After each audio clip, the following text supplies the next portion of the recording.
kinship to open the door.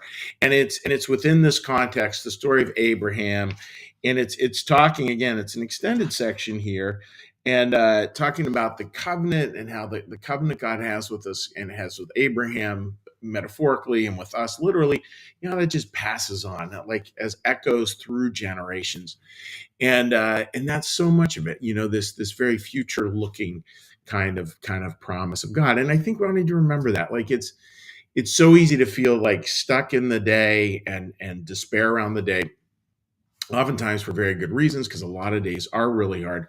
And that's why, this reminder of like, oh yeah, the covenant, despite the storms of the day, the covenant is eternal, and the grace of God and the mercy of God and all that, it's all this eternal stuff that we're talking about that can get us through the more temporal parts of life that can be really hard. When we get that there's always this bigger picture, and there always is this bigger picture. Don't always see it, but it is always there. And this is what this is talking about here. Is from the book Secrets of Heaven, number 2034. And it says this: all bonds are formed through love. Love is the essential bond. So in other words, like love is what binds it all together, and that's what creates this kinship. That's what creates the covenant. And then it goes on to say, nothing but love brings people together. And when love dies, a rift occurs. When a rift occurs, death follows. So at that point, talking figurative death there, at that point, a promise was made that the Lord would come into the world to unite his humanity and his divinity. And by this means, bind the human race together to himself through the faith that comes out of love and charity. It's a beautiful, some beautiful concepts in that. And it gets to the concept of sort of, who was Jesus from a Christian New Church perspective. And Jesus was where the divinity and the humanity came together, where God married the two, the divinity and the humanity. And it's this idea, folks, when life really, well, we'll go back to the time. At this time, the world history had reached really a bottoming out. And that's where Jesus came into, and he came into that. And what he did was he brought his divinity and his humanity together. God became God with skin on, God incarnate, all of those things, divinity and humanity coming together. And I think you can see that over and over again. We see the divinity of Jesus all the time, and we also see the humanity of Jesus all the time. Some people lean one way more than the other, but they're definitely both present, And there's a lesson in there for us too, right? So here's world history, and it goes on this little dip, and all right, so it goes on that, and the Lord in his divine providence shows up. Here's Jesus marrying divinity and humanity together, and we will never go through that same journey. We can't. We're not God. We're not even close. We are, we are so imperfect. It brings a smile. But we all do know that life will do this for us too. And so from a Christian New Church perspective, what we're to do is to take all these stories, and as particularly stories about Jesus, which are lived way up here at a huge metaphysical level, and to just think in our own humble way, what's the lesson for us here? Like, what can I do here? Because it's not just about studying this metaphysical theology, because really, in the end, who cares about it? Like it does, if it doesn't impact our life, like, so what? But this idea that we can take that big message that's way up here, and we can go like, okay, so my life is dipping down here. So what do I do when life dips? And it feels like things have bottomed out? Well, just do what Jesus did. Try to bring your best self, better angels of your nature, and I'm being really careful with this term, your divinity, because I don't want anybody, I don't want to make it sound like we're gods walking around. We're not, but we do have a divine spark within. So which is a gift from God. So we bring our divinity and our humanity together. Greg Boyle calls that kinship, and he says the kinship is always the win, when divinity and humanity are brought together. And oftentimes that happens in the hardest of moments, because that's all we're left to do, is to take, how do I take this deep divine spark that I can feel moving through my life? How do I pull that forward and, as best I can, create a life that demonstrates more and more humanity to it? And there's all kinds of things around humanity, and it gets down to the root word of earth, humus, lots of beautiful stuff there. So it becomes very, very grounded. That's the divinity and the humanity being married. And again, it's a small fry in our life, big fry in the life of Jesus. but that's just something we can look at doing. And it's interesting, folks, right? Like how many times we see that happening. It tends to almost be an instinctual human response.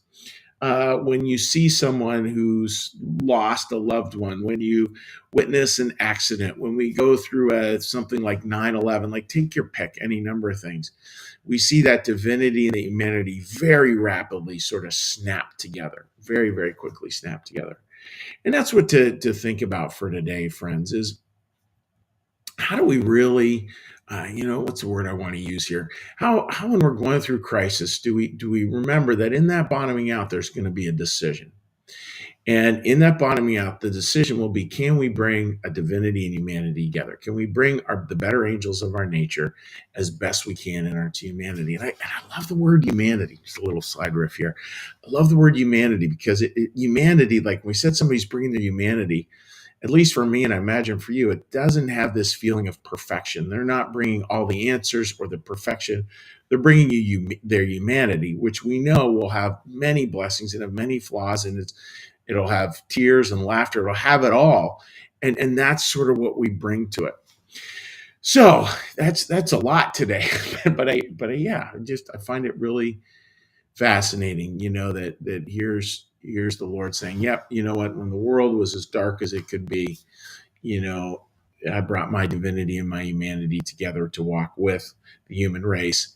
And, maybe we can do in our own very imperfect echo of that all, when it really feels like life is bottomed out, can we really bring our best selves to it in a way that brings a lot of humanity out there into the world? Because kinship is what will open the doors of a world so in need of healing.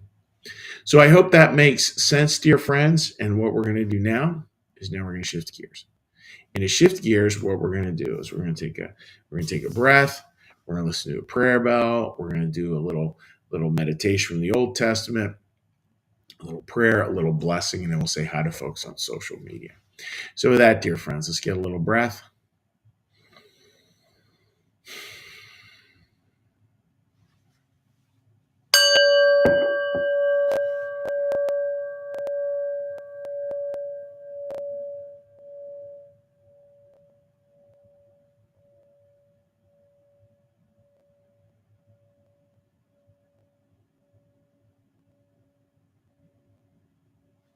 Be still and know that I am God. Be still and know that I am. Be still and know that I. Be still and know that. Be still and know. Be still and.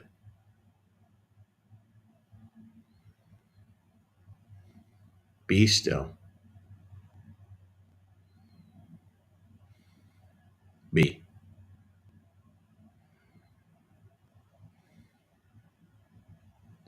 Our Father, who art in the heavens, hallowed be thy name. Thy kingdom come, thy will be done, as in heaven, so upon the earth. Give us this day our daily bread, and forgive us our debts, as we also forgive our debtors. And lead us not into temptation, but deliver us from evil. For thine is the kingdom, and the power, and the glory forever. Amen. May the Lord bless you and keep you. May the Lord make his face to shine upon you and be gracious unto you. May the Lord lift up his countenance upon you, bring you peace, and bring you home. Amen. All right, dear friends, let's give a little cheery hello to folks. Hope you're all doing very well today. Okay, sorry about that. And I need to say, like, this morning felt like a line that I love has been called. I love the fall, and it was incredible today to just march outside with a sweatshirt on. Felt so good. Sherry, good morning to you, my friend. I hope you're doing well. Marcus, good morning to you, buddy. As always, Kimberly, great to see you joining us, and good morning to you and yours as well. All righty. All right. And those are our comments for today. And just again, friends, like a lot of people listen to us much later on in the week, which is totally fine, or later on in the day. You're always welcome to leave comments then as well. It's fun to hear from people and hear what you're up to and hear your thoughts. So, friends, a final word on your very, very, very, very appreciated support of New Church Live. Wishing you a great rest of your day. Like our content? It's funded by viewers like you. Please consider becoming a sustaining supporter of New Church Live today. Take care and God bless, my friends.